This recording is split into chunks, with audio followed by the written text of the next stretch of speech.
Sore itu aku baru bangun tidur. Maklum, nanti malam masuk shift lagi. Kamar kos masih sama, seperti biasa, dan berantakan seperlunya. Pas buka pintu, aku baru ingat, hari ini aku mau jemput daging kurbannya. Kemudian aku pergi jemput daging kurban. Kemudian aku entah kenapa tiap Idul Adha hal kecil kayak gitu selalu bikin hati agak hangat di tengah hidup anak kos yang sering makan seadanya. Dapat daging rasanya kayak dapat rezeki besar. Aku bawa plastik itu masuk, kemudian aku taruh di samping mejikom. Lalu aku bengong sebentar karena aku sadar di kamar ini nggak ada apa-apa, nggak ada bumbu lengkap, nggak ada blender, nggak ada ulekan.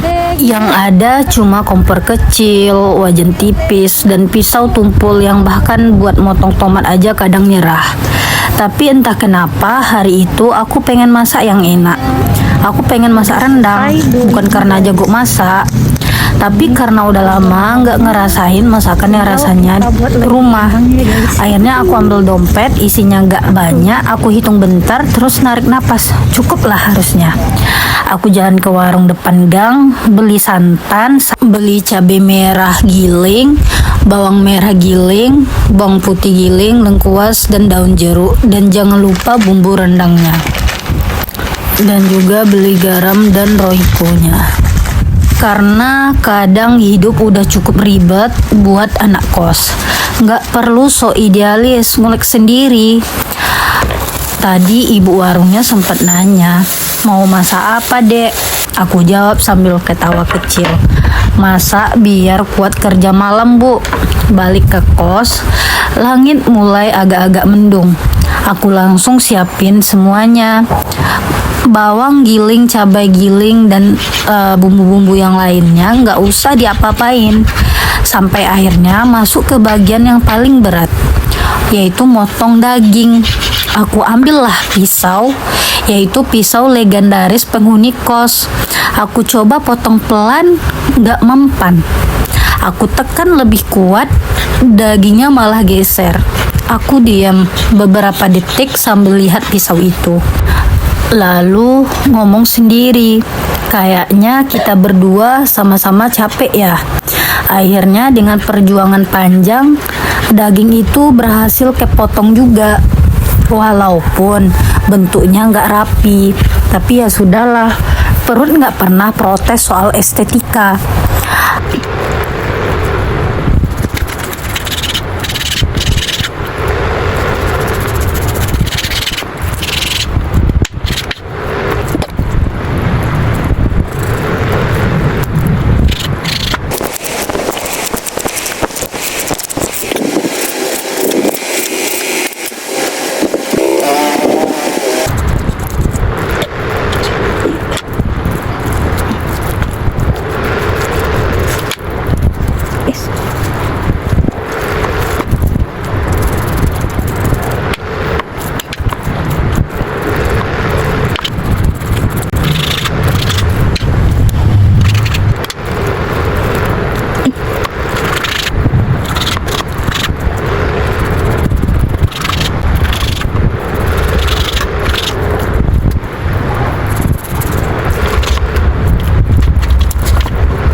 Lanjut aku cuci dagingnya sampai bersih. Ini udah aku cuci ya guys semuanya.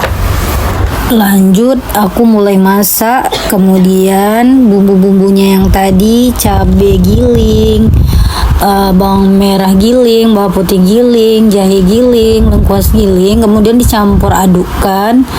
Kemudian ditambahkan selembar daun kunyit yang diikat. Kemudian dimasukin juga daun ini, batang serainya dan daun jeruknya. Kemudian masukkan dagingnya, kemudian diaduk sampai merata ya guys. Aduk sampai merata. Dan jangan lupa masukin juga bumbu rendangnya ya guys.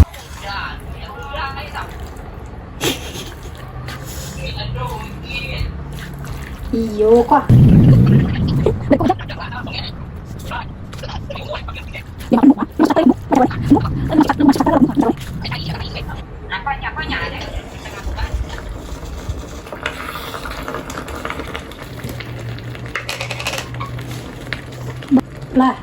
Bumbu mulai harum dan untuk pertama kali setelah sekian lama kamar kos kecil ini terasa hidup. Aroma rendang memenuhi ruangan kos ini. Harum santan, cabai, dan rempah bercampur jadi satu. Aku duduk di depan kompor sambil ngaduk pelan dan entah kenapa malam terasa tenang. Rendang itu masak cukup lama, sama seperti hidup butuh proses panjang buat jadi lebih matang. Pas rendang akhirnya jadi, jam udah hampir malam. Aku cicip sedikit rendangnya, lalu otomatis senyum. Rasanya nggak sesempurna masakan ibu di rumah, tapi cukup buat bikin hati tenang. Aku masukin rendang ke kotak makan, kemudian nasi hangat dari Magicom ikut juga dimasukin. Lalu aku siap-siap pergi kerja.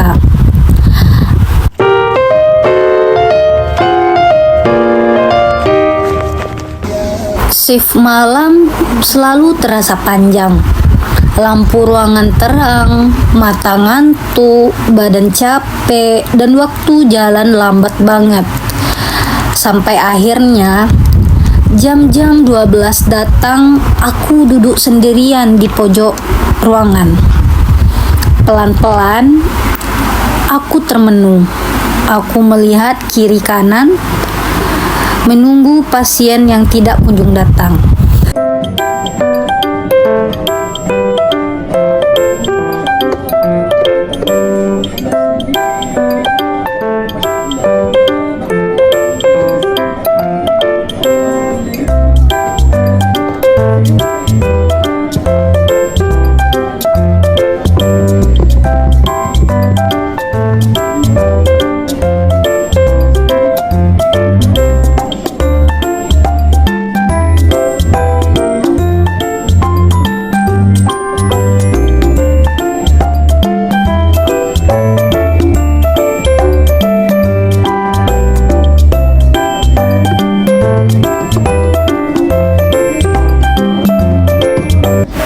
Karena pasiennya udah nggak ada, aku langsung makan.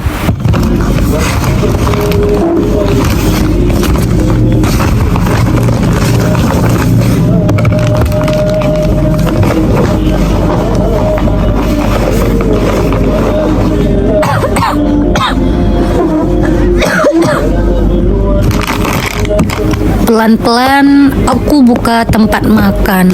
Aroma rendang langsung keluar, hangat, harum, dan anehnya di tengah dinginnya malam dan capeknya kerja, bau itu bikin aku tiba-tiba diam.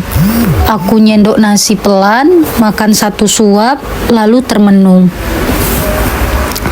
Aku ingat rumah, ingat suasana Idul Adha, ingat masakan ibu, ingat masa-masa sebelum hidup seribet sekarang.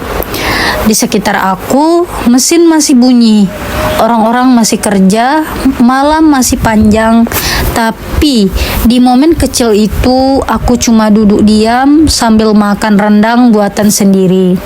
Dan untuk sesaat, rasanya kayak nggak sendirian lagi.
Sedang asik makan, tiba-tiba ada yang buat aku shock.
Nah, itu dia ritual makan malam shift malamku kali ini.